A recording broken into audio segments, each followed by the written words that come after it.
আসসালামু আলাইকুম। এটিএন বাংলা সংবাদে সবাইকে স্বাগত জানাচ্ছি আমি আফরোজা রূপা। দর্শক, ঢাকার ধামরাই উপজেলা নির্বাচন পর্যবেক্ষণ করছেন আমাদের বিশেষ প্রতিনিধি মাহবুব কবির চপল। চলে যাচ্ছি সেখানে। চপল, ভোটারদের উপস্থিতি কেমন দেখছেন? প্রার্থীরা কি বলছেন নির্বাচন পরিস্থিতি নিয়ে? রূপা, আমি যে কেন্দ্রে আছি এটি নাম হচ্ছে কেলিয়া সরকারি প্রাথমিক বিদ্যালয় ভোট কেন্দ্র। আপনি আমার আশপাশের চিত্র যদি দেখেন তাহলে বুঝতে পারবেন যে ভোটার উপস্থিতি আসলে কেমন। একেবারেই ফাঁকা ভোট কেন্দ্র। আমি এখন একজন ভোটারদের লাইনে দাঁড়িয়ে আছি, আমার পাশেও লাইন করা আছে, খুব সুন্দরভাবে ব্যবস্থা করা আছে, কিন্তু ভোটারদের উপস্থিতি আমরা খুব বেশি দেখিনি। আমরা এই ধামরাইয়ের অনেকগুলো কেন্দ্রে ঘুরে দেখেছি, সকালের দিকে উপস্থিতি আরো কম ছিল, মাঝখানে কিছুটা ভোটাররা এসেছিলেন, তবে এই দুপুরের দিকে ভোটার উপস্থিতি একেবারে নেই বললেই চলে। এই কেন্দ্রে যতটুকু তথ্য পেয়েছে যে এখন পর্যন্ত ভোট সংগ্রহের হার 22% মতো। একটি বিষয় আমরা দেখেছি যে ধামরাই উপজেলা সদরের দিকে ভোটার উপস্থিতি আরো কম, সেগুলোতে এখন পর্যন্ত 15 থেকে 20% ভোটার উপস্থিতি হয়েছে। তবে ধামরাইয়ের যে উপজেলা সদর থেকে দূরে অর্থাৎ গ্রামাঞ্চলের যে ভোট কেন্দ্রগুলো সেগুলোতে তুলনামূলকভাবে ভোটার উপস্থিতি আমরা কিছুটা বেশি দেখছি। ধামরাই উপজেলা পরিষদ নির্বাচনে এবার 6 জন প্রার্থী চেয়ারম্যান প্রার্থী প্রতিদ্বন্দ্বিতা করছেন। ভাইস চেয়ারম্যান পদে আছেন 6 জন, মহিলা ভাইস চেয়ারম্যান পদেও 5 জন প্রতিদ্বন্দ্বিতা করছেন। অনেক বেশি প্রার্থী হবার কারণে ভোটারদের মধ্যে আগ্রহের সৃষ্টি হয়েছে, কিন্তু তারপরেও ভোটার আসলে সেভাবে আসছে না। এখানে প্রায় 3,61,000 ভোটার রয়েছেন, তাদের উপস্থিতি আসলে হয়তো দুপুরের পর কিছুটা বাড়তে পারে বলে ধারণা করা হচ্ছে। তবে একটি বাস্তবতা আমরা দেখেছি ধামরাইয়ের বিভিন্ন জায়গায় গ্রামাঞ্চলে ঘুরে দেখে, সেটি হচ্ছে যে মাঠে আসলে অনেকেই মাঠে কাজ করছেন, এখনো ধানের কাজ রয়েছে, এছাড়াও মাঠে কাজ রয়েছে।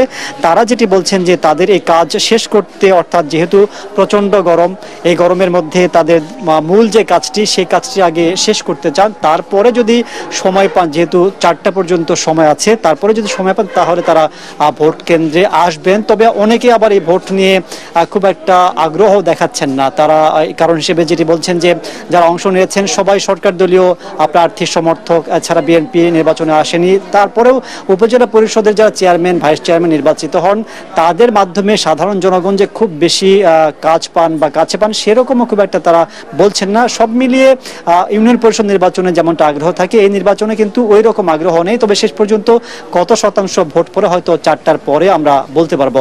রূপা। চপল, আপনাকে ধন্যবাদ। আমরা পরবর্তীতে আবার আপনার সাথে যুক্ত হব। দর্শক, চাঁদপুরের শাহরাস্তি উপজেলায় আছেন আমাদের আরেক সহকর্মী শফিউল আলম সুজন। আমরা সেখানে চলে যাচ্ছি। সুজন, সেখানকার সার্বিক নির্বাচন পরিস্থিতি কেমন দেখছেন? কি বলছেন ভোটাররা?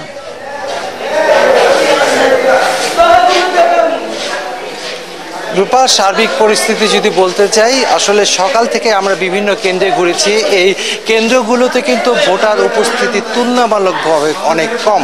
যেটা আমরা এখন পর্যন্ত যে 5 ঘন্টা ভোট হয়েছে সকাল 8টা থেকে 1টা পর্যন্ত, সেই হিসাব করে বলা যায় যে 15 থেকে 20% মতো ভোট পড়েছে। যদিও 2টা বাজে আমরা নতুন করে আপডেট তথ্য জানতে পারবো। এখনকার পরিস্থিতি দেখাতে যায়, একটি ভোট কেন্দ্রে কিন্তু যদি বলি যে দেখছেন যে আসলে ভোট কেন্দ্রে ভোটার নাই বললেই চলে। কারণ আপনি জানেন যে দুপুর সময় অনেকেই আসলে দুপুরের খাবারের জন্য যায়, সেই ক্ষেত্রে কিন্তু এই কেন্দ্রগুলোতে অনেকটাই ফাঁকা। এইখানে আমি এখন কেন্দ্রে দাঁড়িয়ে আছি, এই কেন্দ্রে কিন্তু 450-র মতো ভোট, কিন্তু এই পর্যন্ত মাত্র 51টি ভোট পড়েছে একটি বুথে। এই যে ভোটার যে উপস্থিতি, এই ভোটার উপস্থিতি না হওয়ার পিছনে কিন্তু অনেকগুলো কাজ করছে। সেই ক্ষেত্রে কিন্তু অনেকেই বলছে যে মানুষের মধ্যে যে আগ্রহ, সেই আগ্রহ অনেকখানি কমে গেছে। বিশেষ করে ধান কাটার একটা সিজন চলছে, এই সময় কিন্তু গ্রামের মহিলারাও ব্যস্ত থাকে এবং পুরুষরাও কিন্তু ধান কাটার কাজে নিয়োজিত থাকে। সেই ক্ষেত্রে কিন্তু অনেকেই বলছে যে আসলে ভোটার উপস্থিতি কম। তবুও আমরা প্রার্থীদের সাথে কথা বলছি এবং প্রার্থীরা বলছে যে ভোটার উপস্থিতি দুপুরের পর আসবে, কিন্তু সকালবেলা কাজকর্ম সেরে তারা কিন্তু দুপুরে খাবার খেয়ে তারপরে কিন্তু আসলে ভোটার উপস্থিতি বিকালবেলা একটু বাড়তে পারে বলে তারা আশা করছে। সার্বিকভাবে নিরাপত্তার যদি বলি, পরিস্থিতি ভালো এবং সবাই সুষ্ঠু সুন্দরভাবে ভোট দিচ্ছে এবং কোনো ধরনের বিশৃঙ্খলা বা অপ্রীতিকর সিচুয়েশন কিন্তু আমরা এখন পর্যন্ত এই শাহরাস্তাতে পাইনি। সুজন, আপনাকে ধন্যবাদ।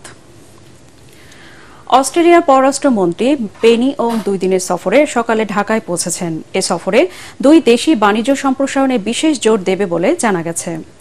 সফরকালে পেনি ওং প্রধানমন্ত্রী শেখ হাসিনার সঙ্গে সৌজন্য সাক্ষাৎ করবেন। বিকেলে পররাষ্ট্রমন্ত্রী ডক্টর হাসান মাহমুদের সঙ্গে দ্বিপক্ষীয় বৈঠক করবেন।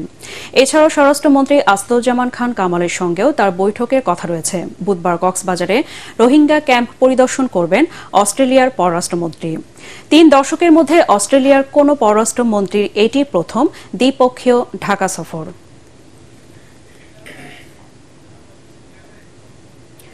এবার বিশ্বে চতুর্থ সর্বোচ্চ শৃঙ্গ লোটসে জয় করলেন বাংলাদেশি বাবর আলী। আজ বাংলাদেশ সময় 6টা 5 লোটসের চূড়ায় দাঁড়ান তিনি। লোটসের উচ্চতা 27,940 ফুট, একথা নিশ্চিত করেছেন অভিযানের সমন্বয়ক ফারহান জামান। বাংলাদেশের ইতিহাসে বাবর আলী প্রথম ব্যক্তি যিনি একই অভিযানে 2টি 8,000 মিটার পর্বতশৃঙ্গ সামিট করলেন। তিনি আজ রওনা দিয়ে ক্যাম্প 4-এ এসে পৌঁছাবেন। এর আগে রোববার সকালে ষষ্ঠ বাংলাদেশি হিসেবে বিশ্বের সর্বোচ্চ পর্বতশৃঙ্গ মাউন্ট এভারেস্টের চূড়ায় পৌঁছান বাবর আলী। চলতি বছরের 1 এপ্রিল নেপালের উদ্দেশ্যে দেশ ছাড়েন চট্টগ্রামের doctor Babar Ali. Chittagong medical college থেকে MBBS পাশ করলেও পর্বতজয়ের নেশায় চিকিৎসকের চাকরি ছাড়েন তিনি।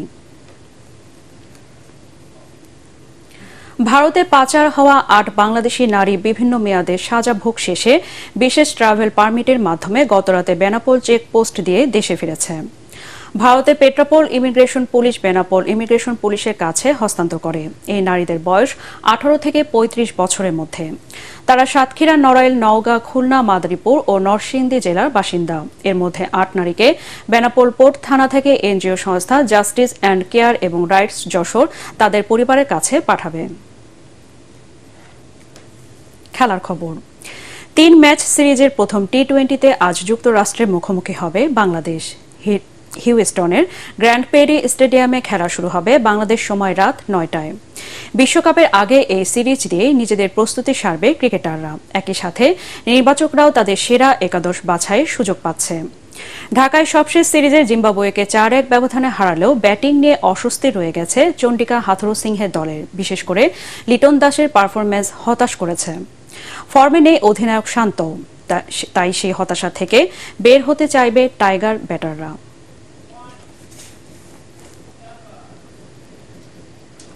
দর্শক, পরবর্তী সংবাদ দেখার আমন্ত্রণ জানিয়ে এখনকার মতো শেষ করছি।